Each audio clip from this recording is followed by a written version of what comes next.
Hi boys and girls, so for skills lesson 12 today, make sure you have your workbook pages and the pencil. I'd like you to read the I can statements with me. Ready? I can read and review all sounds and spelling in Unit 1. I can close read the pancake part 1. Alright, so to start off, we're going to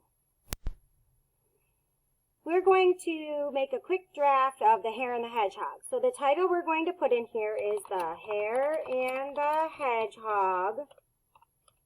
So you need to make sure that you're writing The Hare and the Hedgehog. Remember, the first letter of each word in the title gets capitalized. If you don't do the A and the T and the, it's okay, because remember, those are not important words. So you need to write the title, The Hare and the Hedgehog.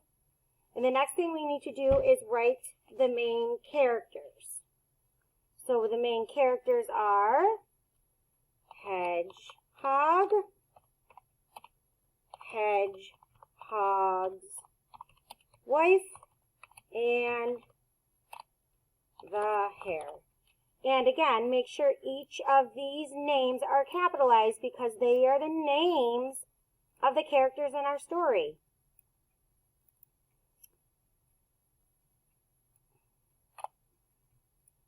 So you have the hedgehog, hedgehog's wife, and the hare. Now, hedgehogs should have an apostrophe S because this is not a contraction. This is because it is a possessive noun, which means that the hedgehog is owning his wife. It shows ownership. And then the tale takes place. Where was the setting of the hare and the hedgehog? Well, it was outside. And by the looks of the pictures, it looked like it was in the evening. And it was at Hedgehog's house. And we need to make sure that we have commas between these places because we are listing we're listing 3 or more things. We're listing outside, evening, at Hedgehog's house. We can put and at Hedgehog's house. So that's where the story takes place. Outside, in the evening, and at Hedgehog's house. You have to put a period. Oh, look, I forgot my period up here too, friends. I'm going to go put it up there. So the main characters are Hedgehog, Hedgehog's wife, and the hare.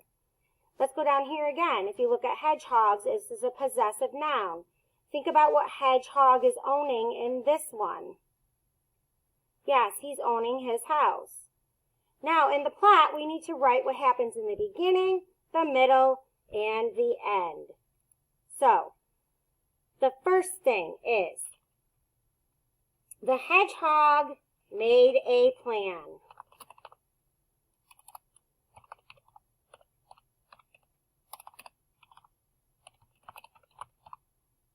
Make sure that you capitalize the hedgehog because it is his name. So the hedgehog had a plan. The hare and the hedgehog agreed to what? Yeah, to race. So then, what did Hedgehog say to the hare? Do you remember? He said, I need to eat lunch before. So we're going to say the hedgehog went home to talk to his wife about his plan. And remember, he told the hare that he was going to go home and eat lunch, but really the hedgehog wanted to do was to talk to his wife about his plan. So then the hedgehog, he told his wife what she had to do. Oops. And remember, that was to pretend that she was him. And every time the hare ran up to her, she would have to pretend to be him by having this deep voice. So then in the end, the race began. The hare ran to the fence and back, or ran to the fence and back down the hill 10 times. Finally, the hare, what happened to him? Fell to the ground because, whoops, he was exhausted from all that running, right? And in the end, remember, the hedgehog just smiles. Okay? So there's your beginning, middle, and end. So this is what you should have on your paper. Remember, if you have to pause the video and copy this down on your paper. Okay, friends? All right, the next part. We're going to read the pancake part 1. When an author writes about objects or animals that act like people, this is called personification. So when your author has objects or animals acting like people, it's called what? Personification. When the authors use personification, the story is a fantasy. And a fantasy story includes something magical, like a singing toothbrush or a talking hedgehog. So the story is going to have something magical happen, like a singing toothbrush or a talking hedgehog. Maybe another animal is talking. Can anyone think of an example of personification from the bedtime tale stories? So some personification from the bedtime tale stories. Think about the hare and the hedgehog. What was some personification that was happening there? Yes, the hedgehog was talking, the hare was talking, the hedgehog's wife is talking, and we know that animals can't talk. So that is an example of personification. In this new story, the author uses personification by making the main character, a pancake, talk and run. Oh my goodness, the pancake is not only talking, but it's running? This sounds like an interesting story. So the pancake part 1. Look at this pancake's facial expression. What do you notice? How is that pancake feeling right now? Yeah, he's definitely feeling sad, upset. I want you to predict what types of human activities can a pancake do. What is something you think a pancake can do as a human? I don't know. We'll have to see what the pancake does. So based on the pancake's worried look and family members holding forks, what do you think the pancake might be thinking right now? Yeah, that he's probably going to be eaten, right? So, I wonder if this is why the pancake runs. We'll have to read to find out. Before reading our story, we're going to go over some words that are in our story. Remember, the AR is a syllable type for vowel R, and it says R. So let's read our words. Ready? Yard, barn, smart, farmers, started. Remember, you have that magic E at the end of the word. What does it do to the vowel? It makes the vowel say its own name. So A consonant E says A. So let's read our words. Scared, hare, pancake. Remember what OU says?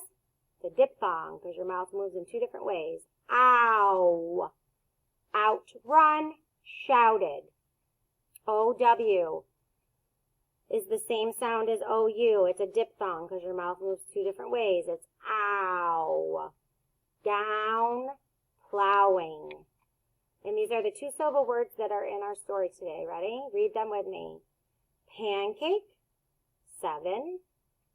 Farmers, started, shouted, plowing, outrun. All right, good job. So here's the pancake part 1. I'm going to go ahead and read it. I want you to follow along. Ready? Did you enjoy the tale of the hedgehog and the hare? Asked Mike's dad. Yes, I liked it, said Mike. The hedgehog came up with a good trick. The tale I'd like to tell you next has a trick in it, too. Cool, said Mike. Is there a hedgehog in it? Nope, said his dad, but there's a pancake in it. A pancake? Yep. is not set yet. The street lamp is not on yet. Please, I would like to hear it. Will you tell the pancake tale? So here's Mike. And here's his dad telling him the story. Once upon a time, there was a mom who had 6 kids. One morning, the mom was grilling a pancake for the kids. The kids looked at the pancake.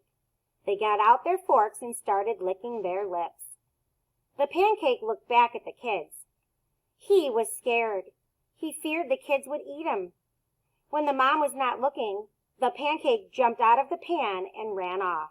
Oh my goodness, this is so silly. So here are the kids, that picture looking at the pancake. So this definitely was the reason why the pancake ran off. The pancake ran out of the house. "Stop! Pancake!" shouted the mom from the porch. "Stop! Pancake!" shouted the 6 kids.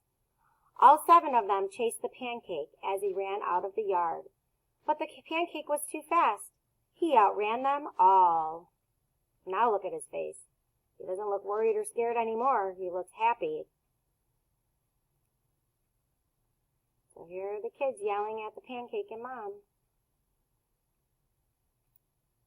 The pancake ran north on a footpath. He zoomed past a barn and 2 farmers who were plowing the ground. "Why are you running, Pancake?" the farmers asked. The pancake shouted, "I've outrun a mom and 6 kids, and I can outrun you too. I'm too fast and too smart for you." "You think so?" said the farmers. They started running, but the pancake was too fast. He outran the farmers. So here are the farmers and the pancake. Just then, Mike's sister Ann came in. She was just 3. She had on her gown for bed. "Dad," she said, "will you tell it to me, too?" "Yes, I will," said her dad. "You can sit up here with Mike and hear the rest of the tale." So here's his sister coming in. All right, so that was the end of the story. So what I want you to do is, in 3 to 4 sentences, explain why this is a fictional story. So tell me 3 or 4 reasons why the pancake part 1 is a made-up tale. So think about what just happened in that story that really can't happen in the pancake part 1. All right, and write your answers on the line. And then you're done for today. So I hope you have a great day, and I will see you later. Bye.